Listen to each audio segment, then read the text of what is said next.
Hello to you all, it is me Nasty Zog. Hope Christmas for most of you was awesome and well for you. So, 2022 is coming to a close. Yes, there were some great and fun times.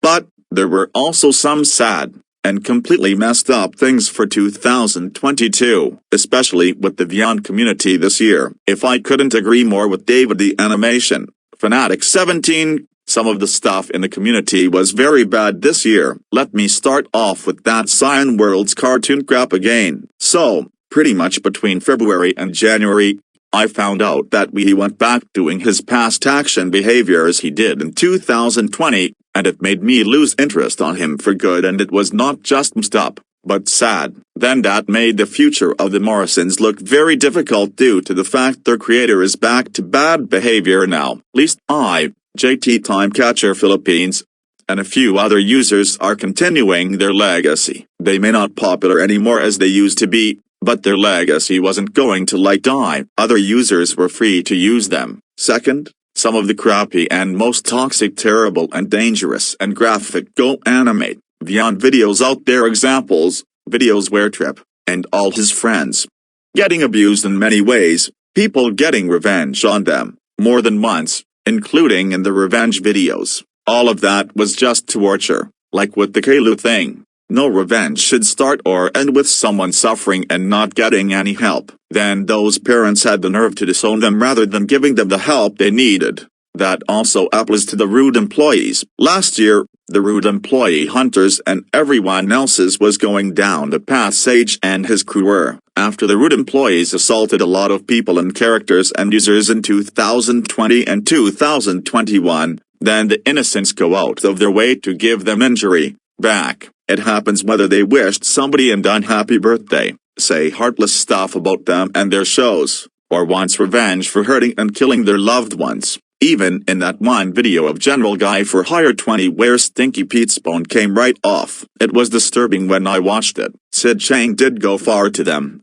Then, after the whole reanimation thing started, lots of that nonsense about the rude employees being tortured way too many times, killing them.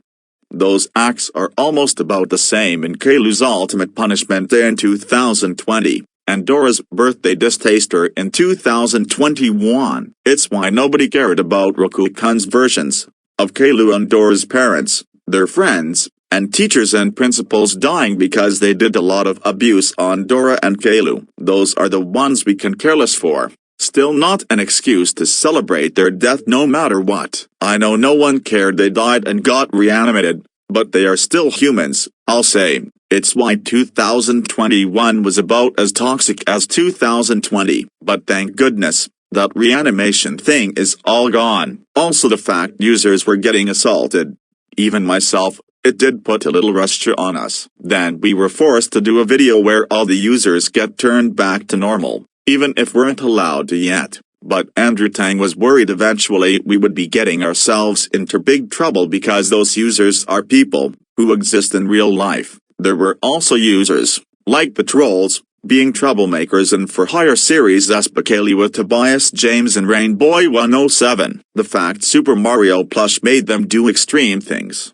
That was going too far, and they were probably mad seeing those videos of them hurting children and being racist and very uncalled behavior towards black people. Like everyone says, ignore the trolls and don't give them attention. Another terrible video was that video about Lamar being punished on his birthday, and there was very graphic parts on extreme torture in it. Honestly, I'm glad the video is privatized and long gone. It wasn't like a Kaylu-style type, but it was terrible. His parents are just assholes and never care about anyone but themselves. Even the part where Lamar had to drink hand sanitizer. What the F? Then from what I heard there was a Punishment Day video out of Eloise a user made for an aftermath when Eloise brought a bear to her school.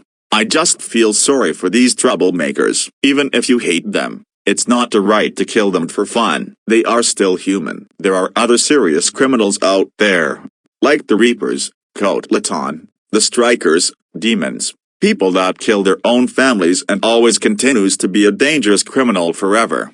Or some dead and too dangerous people that are way more extreme than a regular troublemaker. General Guy might have beaten the world's toppest troublemaker, but he's never going to beat any other troublemaking gangs that are worse than him. No one will. A villain, a troublemaker. Never as worst as them. There was also some unnecessary drama that happened in this community this year. First with that Louis 95 sit-action where he disrespected the Ukraine, saying they deserve to be treated like that. Is he dead or what? What that proved and showed he is very heartless to people who go through tough times. There was a situation where both Sean the YouTuber and Corey comedian 1993 both got unnecessary hate buses all because of the mistakes they made, but they admit doing them. Why is it a thing for people to be hated on over something that they admit doing? If they don't want to forgive them, that's fine, but all that hate they gotten was just useless. Yeah, they made mistakes, but they shouldn't be treated like what Cool Boy had to go through. People can change.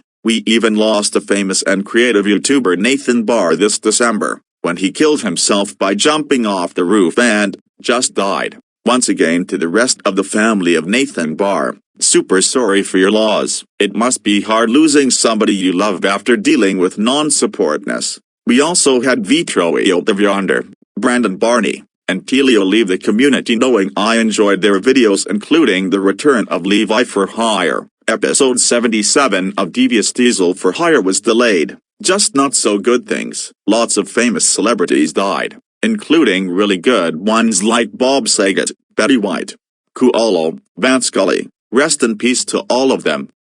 But there were some good moments for 2022 as well. It wasn't all that bad, but as everyone says, a new year can make it a better and great world for everyone. And 2023 will mark my 8th year on YouTube. It's been a journey so far, and you will like what will be seen in 2023. The current series I made will go on with newer stuff, and more newer series will be thrilled for each and every one of you to all see. The For Hire will continue. Lots of more stuff in this channel to make it better than it already is.